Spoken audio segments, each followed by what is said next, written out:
On the 6th of July, 1944, the circus came to Hartford, Connecticut. Excited residents crowded into the big top to watch a performance unrivaled in that day and age. Trained lions and tigers, daredevil stunts, a menagerie of exotic creatures, and a series of acrobatic marvels. Around 7,000 people filed into the huge canvas enclosure to enjoy the show. But before the afternoon's entertainment could draw to a close, one of the worst temporary building fires in US history would claim the lives of nearly 170 of the audience. In the 1940s, circuses were rather different than they are today. The Ringling Brothers Barnum and Bailey Circus was one of the biggest in the country. It travelled all over the mainland United States by train, setting up and performing for a few days at a time near major population centres. Its big top was among the biggest in the world at the time, with capacity enough for 9,000 spectators around 3 parallel rings. The appearance of the circus was, for many residents, a rare treat.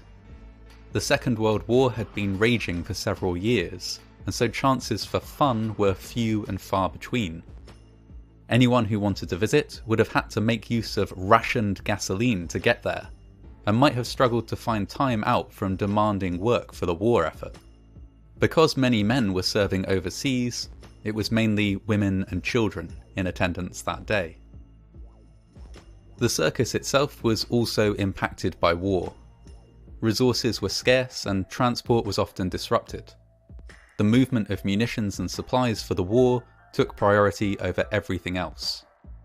In fact, the Ringling Brothers and Barnum and Bailey Circus had planned to arrive in Hartford and be set up by the afternoon of the 5th for their first show. Because of transport delays, they had to cancel this performance, something which many circus folk considered a bad omen. They must have breathed a sigh of relief when the evening show on the 5th of July went off without a hitch. It wasn't until the next day that disaster would strike. The 6th of July was a hot, dry day, with temperatures inside the big tops stifling. Nevertheless, people flooded into the circus, more than 7,000 of them. Crowds filtered in through a small number of main entrances and took their seats on bleachers all around the performance area. Nobody knows, even to this day, how the fire began. It may have been deliberate arson or a discarded match or cigarette. Whatever the cause, the flames began licking at the southern side of the tent not long after the performance began. The fire resisted the attempts of ushers to put it out with buckets of water, and spread from near the ground to the top of the canvas sidewall of the tent. There, it licked against the roof and began to spread with incredible speed. The spread was, in fact, so rapid that many survivors describe it as a fireball or explosion. While we don't know what caused the initial fire, we do know what caused it to spread so fast. The big top was made of 2 types of canvas. The sidewalls were plain fabric and had no fireproofing at all. The roof, on the other hand, was made of fireproof canvas, but fireproof canvas which had been soaked in a mixture of paraffin and gasoline in order to protect it against rain, a waterproofing process that was quite normal and accepted at the time. A fire was not a totally unexpected possibility. In fact, the circus had suffered several in the past, although miraculously none had resulted in human fatalities. A terrible fire had wiped out most of their animal menagerie just 2 years before, and on another occasion a circus tent of theirs had burned to the ground, although thankfully without a single casualty. Circus staff were aware of the possibility of fire. To mitigate it, seatmen were positioned under each set of bleachers, where there were also large buckets of water. Whenever a dropped match or cigarette set a sidewall smouldering, they would quickly put it out. This precaution was, it's clear in retrospect, totally insufficient. When it was just the sidewall burning, the evacuation was relatively orderly. The circus band quickly started playing Stars and Stripes Forever, a pre-agreed emergency song which served the dual purpose of calming the crowd and alerting all circus staff that something was wrong. Ushers moved people towards the exits as quickly as they could. Getting all 7,000 people out seemed manageable, until the fire reached the roof and rippled across the paraffin-soaked canvas in a giant fireball. The remaining audience members suddenly found themselves trapped under a vast, burning sheet that threatened to collapse at any moment. Panic ensued. You might think that a circus tent is a relatively easy building to escape from, and many people did indeed manage to get to safety by crawling under the canvas sidewalls. In this particular case, though, escape wasn't necessarily easy for everyone. Many people were seated high up on bleachers and had to jump to the ground before they could squeeze under a sidewall. The main exits quickly became horrifically crowded. There were only a few of these available. Several others were blocked by large metal tunnels which had been fed in from outside the tent so that circus animals could be safely moved into the ring. These long metal cages would have been removed just minutes later, but the fire developed so rapidly that there was no chance to do so. Many people had to clamber bodily over the tunnels in order to get to safety. Elsewhere, unsecured wooden seats became a chaotic jumble that tripped people trying to escape. As the fire spread and burned through support ropes, poles began to fall. Within a very short space of time, the whole roof of the tent collapsed down onto anyone who had not escaped. From the beginning of the fire until total destruction was less than 10 minutes. By the time many fire engines arrived on the scene, it was already too late. The death toll recorded in the aftermath of the fire was 168, a number which included one recorded death to cover a collection of partial remains that could not be attributed to an individual human. 3 more people died of their injuries in the months which followed, and many survivors bore both physical and psychological scars from the event for the rest of their lives.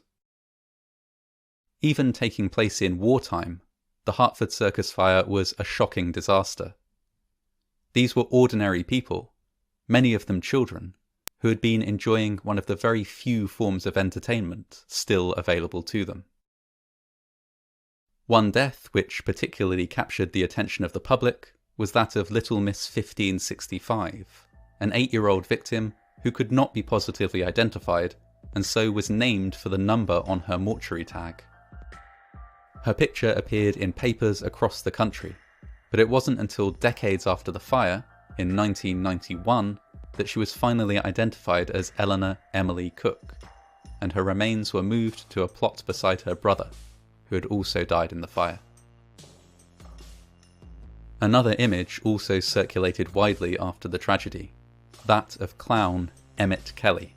He was putting on his makeup when the fire began, and is pictured in his full costume, hauling buckets of water to damp down the flames. While many performers and circus staff were injured in the fire, none were known to have died. Likewise, the performing animals, a vital part of the circus, mostly escaped unscathed. The lions had just been herded off stage when the fire began, and so were saved with only minor burns. Had the incident begun just a few minutes earlier, the presence of panicking animals would have added considerably to the chaos of the evacuation, and no doubt increased the already terrible human cost. As it was, camels, zebras and elephants had to be led away from the circus lot into surrounding streets to keep them from taking flight as fire engines arrived to put out the flames. Naturally, an investigation followed the disaster. It was found that Hartford was not lax when it came to fire safety. Indeed, they had recently invested hugely in installing new fire escapes in the city. However, the circus seemed to have gone by under the radar. There had never been a problem with fire there before, as far as Hartford officials knew, and so it wasn't something they planned for. The big top had been inspected to ensure that it was of sound construction, but had not been assessed for flammability or fire safety. The cause of the fire was never officially determined. Many circus folk were convinced it was arson, while others blamed a sparking spotlight. However, multiple investigations concluded that the most likely cause was a dropped match or cigarette. Several members of the circus were charged with involuntary manslaughter and were given prison terms of up to 5 years apiece. All of them were released early due to good behaviour or for medical reasons. The circus itself, while it did not accept responsibility, was eager to provide compensation, and for almost 10 years willingly set aside all profits so that they could pay Hartford whatever amount the city deemed fit to pass on to victims of the fire for their loss and suffering. When the circus did go on to other performances, it was with many modifications. Local authorities across the country now required proof that circus tents were fireproof, and threw their weight behind enforcing smoking bans, something they'd never particularly cared about before.